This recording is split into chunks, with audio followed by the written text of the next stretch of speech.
I want to take my wife on one last vacation before I tell her I'm dying. Male, 31 here. For the past 15 years, I've been dealing with a medical condition that requires constant medication and consistent doctor's visits. I had always been projected to live until 50-60-ish, however, a recent complication has cut that down to 12 months, 16 at best. In about 10 months, my condition should start getting a lot worse. After 12 months, I'll essentially be living in the hospital. I am married of 4 years, no kids. I haven't had the heart to tell my wife the news. I don't even know how. We always knew I'd die younger than I wanted to, but we never expected it to be this soon. As much as I know I should tell my wife, I don't want my last year to be plagued with an impending doom. My wife and I have always talked about living abroad somewhere, maybe Australia, but we've never found the time or money to do so. I've been saving up to go to graduate school, however, I don't see much point in that now. So here's my idea: take some of that money, and take my wife to Australia for a few months, and enjoy the time together. I have a job I can work remotely from anywhere, and she has a job that she can easily find work anywhere. We can work part-time, and enjoy our time together. When we get back, or maybe towards the end of it, I will break the news to her. I just wouldn't want the trip to be ruined for us by constant reminders of me dying. I know my wife, and she's very emotional, to the point where I feel like she will be crying every day and not enjoying herself. I want this memory to be a good one for her, and not plagued by my time ticking down. AITA for putting off telling her I am dying? Note: I have life insurance that will take care of her, so I am not too worried about spending this money now on this trip, and I plan on talking to her about a sperm bank, just in case she decides she wants my kids in the future, as well as premised birthday cards and other things for her to have. Hey all, I wasn't sure if I was going to make this update, but things are getting gloomier, and I feel that I owe you guys the closure you deserve. For all the help you gave me, as well as the multiple news stories LOL, although I didn't respond much, due to everything being so new and overwhelming, I want each of you to know that I read every single comment and message, multiple times, over the past year and a half. I did end up telling my wife, soon after my post. She took it rough, as expected. It ruined me to see her that way, but I knew that I needed to tell her. She did enjoy reading through the original thread though, as many of you had heartwarming thoughts and messages. We took the time that we needed to ensure that she would be set up as best as possible. Following that, we went and spent the best 4 months of my life in Australia. The experience was amazing, and I couldn't have asked for a better dying wish. We came back just in time for COVID. Honestly, I was scared to death, and still am.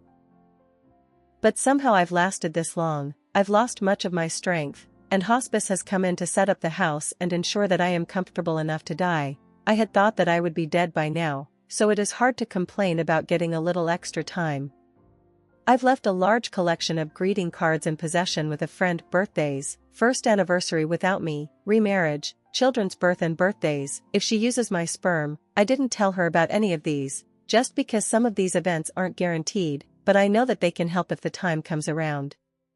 Overall, I'm content, about as content as I can be. There's a lot of things I would have done differently in life if I had known this would happen, but that's unfortunately out of my control. However, I do know that I did the most I could have done with the remaining time I was given. I am just glad that I had time left while I still had my health, as I know that many aren't as lucky. Thanks again for all of your help. I'll answer any questions you guys have, so long as it isn't personally identifiable, which includes my medical information, as my town paper was thoughtful enough to write an article about me. Just be patient please. Even typing for long periods of time gets painful. AITA for telling my wife her parents are not allowed to ever watch our son again. My wife and I have a 2-year-old son and have been married for 4 years. Our anniversary was a month ago and we found a nice, secluded cabin on Airbnb and rented it out for a long weekend getaway. My wife asked her parents if they would be willing to watch our son and they agreed as long as we dropped him off at their house. That worked for us since it was on our way anyway. I was raised Lutheran and my wife was raised Catholic, but neither of us currently go to church and have not had our son baptized. My MIL knows this and hates it. She thinks our son needs to be baptized or he will burn in hell. She's that kind of Catholic. So we go on our trip and when we pick up our son and ask how the weekend went, MIL says everything went fine and that she has saved my son's soul from the devil. I ask her what she meant and she says she had our son baptized that morning at her church. I tried my best to keep my cool so I didn't scream at Mil in front of my son, but I pretty much grabbed my son and left.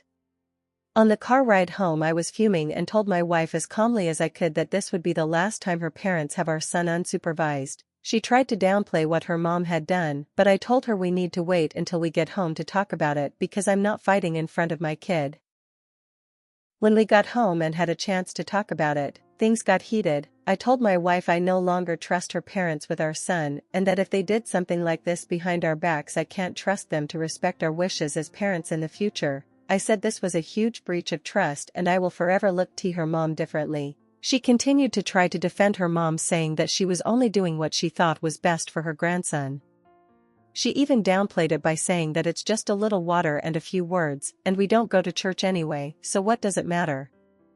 I told her that under no circumstances will I allow her parents to watch our son by themselves again. I said that we can still let them see their grandson, but only if we are present. I also said that if she doesn't see what the big deal is with this situation, that maybe we aren't on the same page as parents, and maybe we need to see a counselor. She started crying and said that this isn't the kind of decision I get to make on my own, and I'm an asshole for trying to tell her what kind of relationship her parents can have with our son. I told her that I no longer have any trust or respect for her parents and that I don't know if there's anything they can do to repair that. I told her I don't care if that makes me an asshole, but what her parents did was unforgivable in my eyes and they put themselves in this position to lose privileges with our son. She's been trying to convince me to change my mind for the last month, but I'm not budging. To me this is a hill I'm willing to die on. Update. First off, I want to thank everyone who sent me supportive messages and advice. I never expected my post to get so much attention. Since many of you requested an update, here we go. Turns out some of you were right. My wife was in on it. I confronted her a couple days after I posted and directly asked her if she knew that her parents planned this. She broke down and confessed everything to me. Mil had been pestering her about baptizing our son nonstop and my wife finally caved. My wife has been working from home during COVID while my job requires me to go into the office. My wife and Mil started doing Zoom meetings with Mil's priest to start the baptism process. They lied to the priest and told him that I was okay with baptizing our son but didn't want to be involved. The priest allowed it and they started doing online baptism classes while I was at work. My wife admitted that she planned it around our anniversary getaway and that Mil had somehow convinced the priest that her and Phil would be the only ones in attendance. My wife told me that I wasn't supposed to find out, but Mil couldn't keep her mouth shut for even one day about it. Their intention was to keep this from me permanently. I did contact the church to let them know the truth. I talked with the priest and he was surprisingly helpful. He said he would take the proper steps to make sure Mil is no longer welcome in their church and to reach out to the local parish to see what further steps need to be taken. I have yet to hear back from them on that. My wife and Mil are mad that I got her kicked out of her church, but I don't care what they think or feel anymore. These people who I love and trust had betrayed me and I felt a range of emotions I didn't know existed. My wife begged for forgiveness, but the fact that she didn't come clean on her own makes me feel she would have kept this from me unless I confronted her. She's willing to do therapy, counseling, whatever it takes. I don't know if I want to put in that work. I feel like there's no coming back from this. I contacted a divorce lawyer and started discussing what a divorce would look like and if there is any way I can add provisions to a divorce agreement that would keep my in-laws from seeing my son unsupervised. He's been very helpful, but I have not given him the go-ahead to actually file for divorce yet. I feel I am still too angry about the entire thing to think rationally and want to give myself time to fully grasp what a divorce will mean for me and my family. My wife and I aren't talking much. I pretty much go to work, come home to play with my son, go to bed, and repeat. I don't know what the future is going to bring, but I do know that without the support and help from people here, I don't think I would have the clarity I do now. Pink Cupcake Kitty.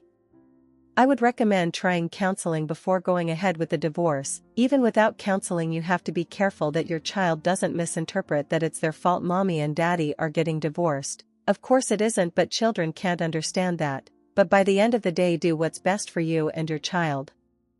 Incomplete article. I understand the lying aspect of it, which I strongly feel can be worked out in counseling, but the outrage here is odd to me, and it was odd to me in the first post, too. If you don't believe in it, which it appears you do not. Baptism is meaningless. I was baptized Catholic. I'm in my mid-30s and I haven't been a practicing Catholic ever, but I stopped on my own officially when I was about 16. Being baptized has never prevented me from doing anything, and no one would know one way or another unless I told them. His life isn't committed to Catholicism. I get that you wanted to wait until he's older and let him decide. He can still do that. He still could have done that if you had him baptized as an infant. Your life is not committed to a religious choice your parents make when you are a newborn baby. He can be whatever religion or not religion he wants to be.